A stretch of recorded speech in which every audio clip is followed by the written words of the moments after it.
ಅಂಬರೀಶ್ ಅವ್ರು ಇದ್ರಂತೂ ಹೋಗ್ತಾನೆ ಇರ್ಲಿಲ್ಲ. ಬುಲ್ಬುಲಲ್ಲಿ ಒಬ್ಬ ತುಂಬಾ ಜಾಲಿಯಾಗಿತ್ತು. ನೀವು ಅಲ್ಲಿ ನೋಡಿದ್ರೆ ಗೊತ್ತಾಗಿರೋದು, ಅವಾಗೆಲ್ಲ ಬಂದವರಿಗೆ ಗೊತ್ತಿರುತ್ತೆ.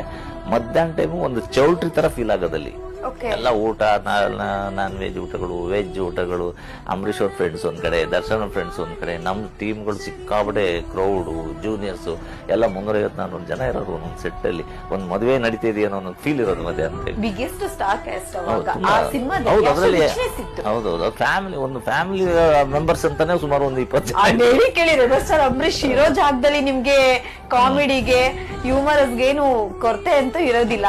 ಸಾಲಿಗೆ ನಾವು ಒಂದಷ್ಟು ಜನ ಪ್ರೊಡ್ಯೂಸರ್ಗಳಿದ್ವಲ್ಲ, ಈಗ ಇನ್ಕ್ಲೂಡಿಂಗ್ ನಾನೊಬ್ಬ, ನಮ್ಮ ಕೆ ಕ್ಯಾಮ್ರಾಮನ್ ಒಬ್ರು, ಆಮೇಲೆ ಮೇಯ್ನ್ ಆಗಿ ದಿನಾಕರ್, ದಶರಥಮ್ಮ ದಿನಾಕರ್, ಕವಿರಾಜು, ಆಮೇಲೆ ಮ್ಯೂಸಿಕ್ ಡೈರೆಕ್ಟರ್ ಹರಿಕೃಷ್ಣ, ಇಷ್ಟು ಜನ ಪಾರ್ಟ್ನರು, ಪ್ರೊಡ್ಯೂಸರು.